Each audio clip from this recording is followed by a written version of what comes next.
Hey friends, what's going on? Nexi is here bringing you guys another Legacy lore video. So today we are going to be looking at the old Shaman quests. So it's been years since Blizzard actually removed the totem requirements, but back then, in order to use your totemic abilities as a shaman, you actually had to have totem reagents in your bag, and in order to get them, you had to complete a quest line for each element. If you did not do these quests, you couldn't use your totems at all.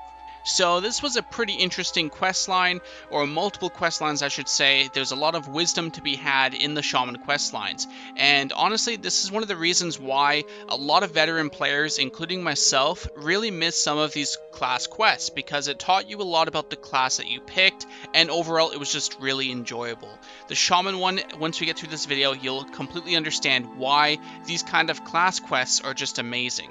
So starting as early as level 4, we learn the basics of what it is to be a shaman. Our mind and body age and grow, enduring like the earth itself. The earth represents the foundation of all things. It is our strength, our stamina, and our patience. The Earth Mother will protect us, but only if we show her proper respect. The earth guides our people, and it will soon speak to us in time. But to achieve this, we must obtain the salve from the Quillbore shamans in order to speak to the earth, and then pass the rite of earth itself.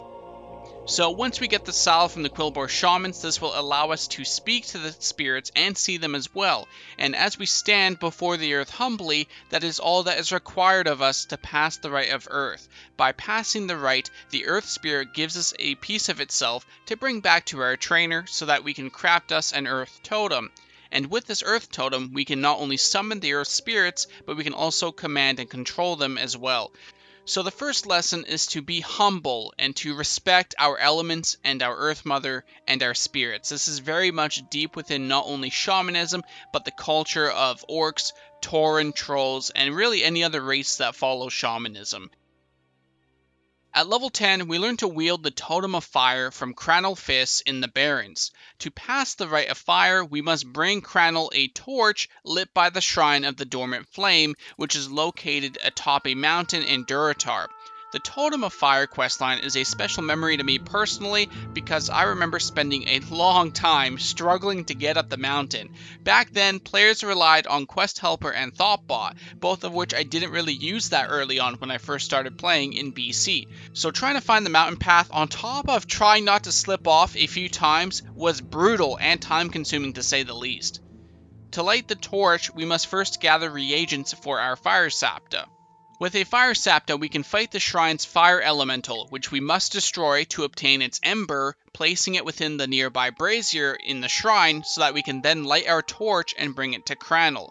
The first is Fire Tar from the Razormane Quillbore in the Barrens, so now we have to go down the mountain and travel all the way where we first got the quest, and then pick up the tar. Once we've done that, we gotta head over to Razor Hill, north of it to find a cave of Burning Blade cultists, which we must kill in order to take one of their reagent pouches. Once we have the 2 reagents, we can now fight the fire elemental by making the Sapta itself up atop the mountain.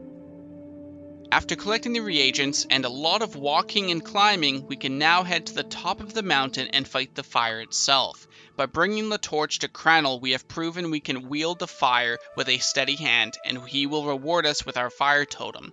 On this journey, the troll also teaches us a lesson. Fire is more than chaos and destruction, it is also life and creation. Forces oppose one another, but at the same time, one cannot exist without the other. Both can extinguish each other, but also give each other meaning. This is a lesson both the orc and the troll teach us on this fire journey. At level 20, we learn to wield the Totem of Water. Islin Waterseer and Brine in the Barrens force us on another dreadful walking journey of understanding how vital water is, and its purity. The way they teach us this lesson is by gathering the purest forms of water from 3 different locations, and then using it to cleanse pollution. Our first task is to walk to the nearest pond and obtain its water. As we take it, we are to observe how it affects forests, deserts, and the animals that inhabit those locations. We are to witness how the very substance sustains life and will force creatures to take lives in order to achieve it. Next, we must travel all the way to Hillsbrad Foothills on another continent in Azeroth. There, we will find a well within Tarren Mill. The lesson here is to recognize how a well of fresh spring water remains pure even when surrounded by undeath, a small holy vestige in an unhallowed sea, as Brian puts it. For the final part of the Water Sapta, Brian sent us into Ashenvale to Lake Mistral, where a holy place, the ruins of Stardust, hosts a small fountain of water. With 3 samples of the purest water, we now have our Water Sapta. With our Water Sapta, Brian sends us back to Islan Waterseer, who now gives us our final lesson. We must travel all the way back to Eastern Kingdom's Two Silver Pine Forest, west of the Sepulchre, where a shrine is located. The shrine has become polluted by the plague, and with the purest water in our Sapta, we can cleanse the water shrine and its elementals, which will now show us our important lesson here.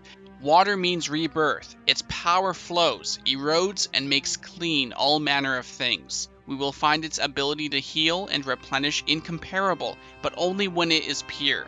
When it is polluted, it can devastate all that it touches.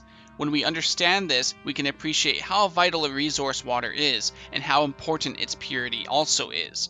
That is the lesson we learned from our Tauren and Orc Shaman friends, and that's what we get on this journey, a lot of walking.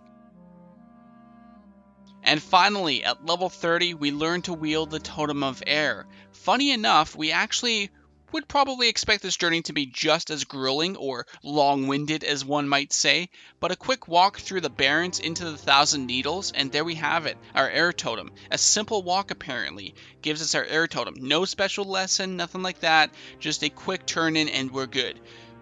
So overall, those are the Shaman Totem quests that I very much remember back in BC and Wrath of the Lich King before they were unfortunately not only removed, but even our abilities no longer require totems either.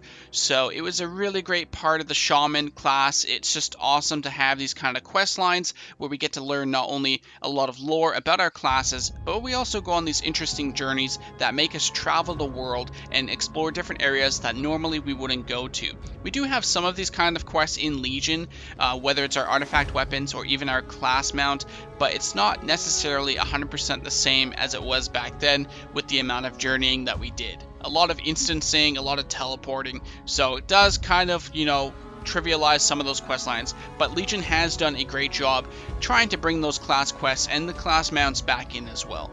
Overall, I hope you guys enjoyed this trip down memory lane. Thank you, as always, so much for watching, and I'll see you on my next video.